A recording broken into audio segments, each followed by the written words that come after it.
Hello. So, a really lovely thing happened on Friday. I got a message through from the lovely Miss Ali, who is the teacher of Mallard Class in a school in London. So, I wanted to say, hello, Mallard Class. It's lovely to know that you're listening to Skellig along with us, and I hope you enjoy the next 3 chapters, which we're reading today. The vipers from last time around were, what can you infer about Dad chewing his lips? And I thought it shows that he's been anxious about Michael and doesn't want more bad news from the doctor.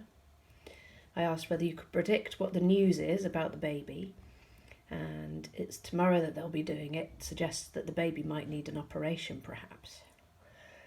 Then I asked you to summarise or order these events. So, Coot grunts like an ape happens after Rasputin tousles Michael's hair.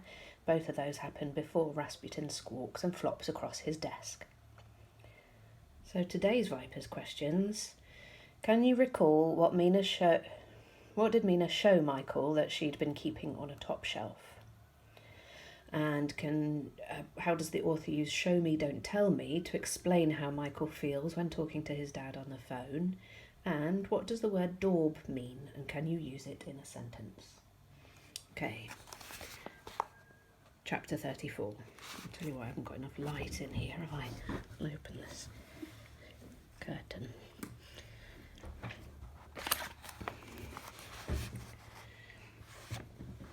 Chapter 34.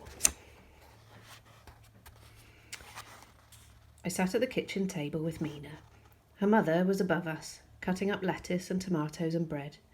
The table was spread with paper and paints. Mina had been painting all afternoon. There were little streaks of paint on her face. Her fingers were bright and with daubs of colour. There was a large drawing of Skellig standing erect with his wings high above his shoulders. He gazed out at us, smiling. "What if she sees?" I whispered. "It could be anyone," said Mina, "or anything." Her mother turned towards us. "Good, isn't it, Michael?" she said. I nodded. The kind of thing William Blake saw. He said we were surrounded by angels and spirits. We must just open our eyes a little wider, look a little harder. She pulled a book from the shelf, showing me Blake's pictures of the winged beings he saw in his little home in London. "Maybe we could all see such things if only we knew how to," she said. She touched my cheek. "But it's enough for me to have you 2 angels at my table." She stared hard at us, making her eyes wide and unblinking. "Yes," she smiled. "Isn't it amazing? I see you clearly, 2 angels at my table." I thought of the baby. I wondered what she would see with her innocent eyes. I wondered what she would see if she were near to death. I turned my mind away from her. I pulled a sheet of paper towards me. I found myself drawing Coot, giving him twisted arms and legs and bright red hair. I drew hair sprouting from his back, his chest, his legs. "That's your friend," said Mina. "A proper little demon." I looked at her, looked just past her, wanting to see her ghostly wings again. Her mother started singing. "I dreamt a dream, what can it mean? And that I was a maiden queen." "I went back to him today," Mina whispered. I drew horns growing from Coot's skull. "I came for you first," she said. "Your dad said you'd gone to school." "Shouldn't I be working?" he asked. "Shouldn't I be at my lessons?" She leaned over and drew a skinny black tongue protruding from Coot's mouth. Cheeky. It's Michael's drawing, isn't it? "Guarded by an angel mild, witless woe was ne'er beguiled." Skellig said. "Where's Michael?" whispered Mina. "At school," I said. "School?" he said. "He abandons me for school?" I said you hadn't abandoned him. I said you loved him. "I do," I whispered. I said how terrified you were that the baby might die. "She won't," I said. "She mustn't." "He says you must keep coming to see him." She chewed her lip, leaned closer. "He says he's going away soon, Michael." So he took his wings and fled, Then the moon blushed rosy red. "Going away?" I said. "Yes." "Where to?" She shook her head. He wouldn't say. "When?" "Soon." My hands were trembling. I grabbed some more paper. I drew Skellig flapping across a pale sky. Excuse me. Soon my angel came again. I was armed, he came in vain. Her mother leaned over us, began clearing a space to put down our plates. For the time of youth was fled, she sang, and grey hairs were on my head. "Come on," she said, "bunk up, food's ready. That's a lovely picture, Michael." Chapter 35. We waited at the table as light faded, and Dad didn't come. I kept going to the front room, looking out into the street, seeing nothing.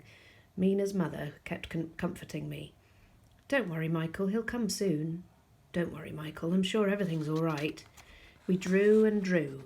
I drew my family gathered around the baby. I drew Mina with her pale face, her dark eyes, the black fringe of her hair cut dead straight across her brow. I drew Skellig lying dry and dusty and useless on the garage floor. Then I drew him standing proudly by the arched window with the owls flying around him. I stared at the changed Skellig. How had this happened to him? Was it just Chinese food and cod liver oil and aspirin and brown ale and dead things left by owls? I drew Ernie Myers in striped pyjamas looking out into the wilderness. I felt how the more I drew, the more my hand and arm became free. I saw how what appeared on the page looked more and more like what I saw or what I thought of in my head. I felt how by drawing my mind became concentrated, even while one part of it still thought about and worried about the baby. I drew the baby time and again, sometimes focusing on her wide, bold eyes, sometimes on her tiny hands, sometimes on the way her whole body arched when she rested on your knee. I drew the world as the baby might see it, the long hospital ward filled with lumbering adults, the network of wires and tubes and bleeping instruments filling the foreground, the faces of nurses smiling down. I drew the world twisted into weird shapes by the curved glass case that covered her. In the end, I drew Skellig at the door of the ward. I felt the burst of excitement she would feel to see this, the quickening of her heart, the flickering of her life. Mina looked at my drawings, one after the other. She made a pile of them before her. She gripped my hand. "Oh, you couldn't have done these before," she said. "You're getting braver and bolder." I shrugged. "You get better at playing football by playing football," I said. "You get better at drawing by drawing." We waited and waited. The light fell. The blackbirds sang in the trees and hedges outside. Mina's mother switched a lamp on. The phone rang, but it wasn't Dad. Mina's mother gave us little squares of chocolate that I allowed to melt slowly and gently on my tongue. She kept singing songs from time to time. Some of them were songs of Blake, some of them were ancient folk songs. Mina joined in sometimes with her bold, high voice. The sun descending in the west, the evening star does shine. The birds are silent in their nest, and I must seek for mine. Mina smiled at my silence. "Soon we'll have you singing too," she said. The day darkened and darkened. "I want to show you something," said Mina. She filled a little bowl with warm water and put it on the table.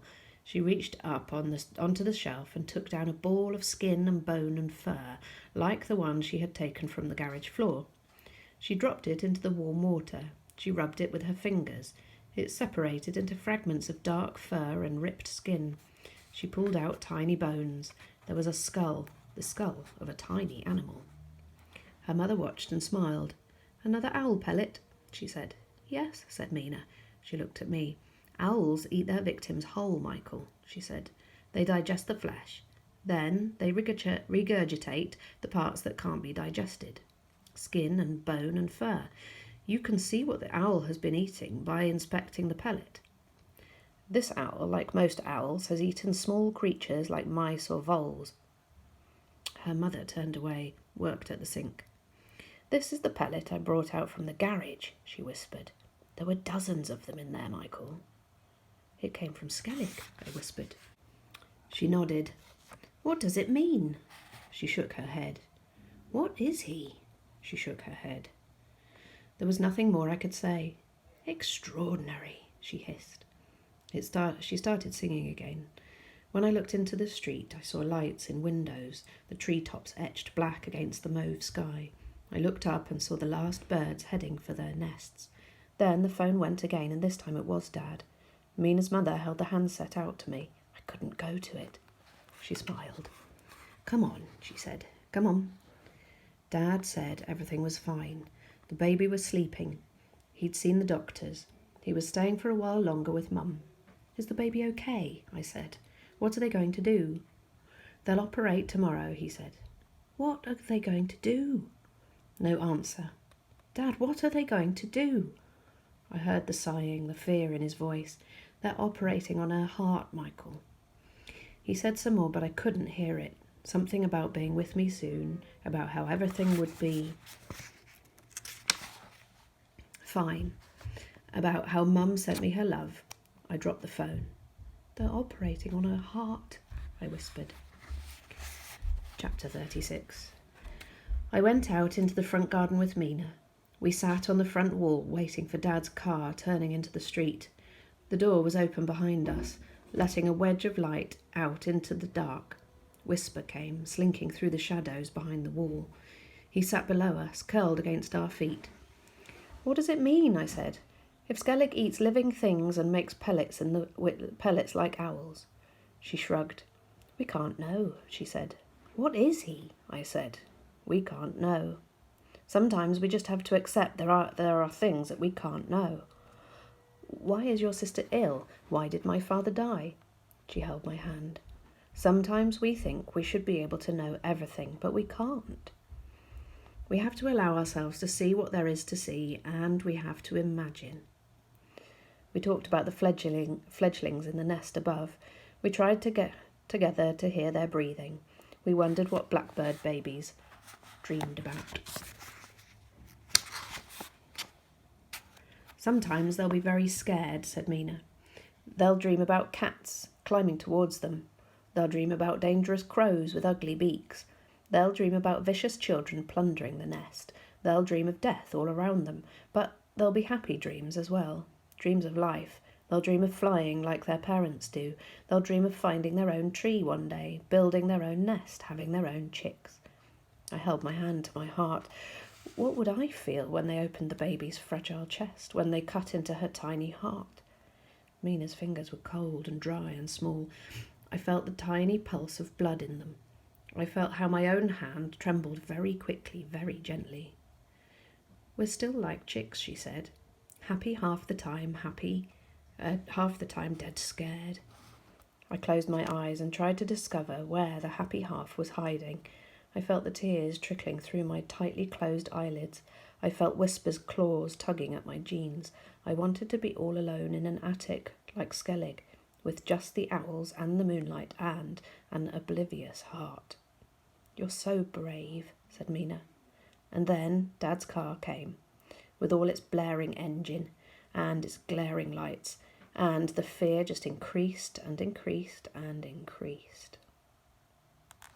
Okay. Isn't it interesting how Dad, who's a source of support and comfort for Michael, is actually, his arrival is causing him to feel more fearful.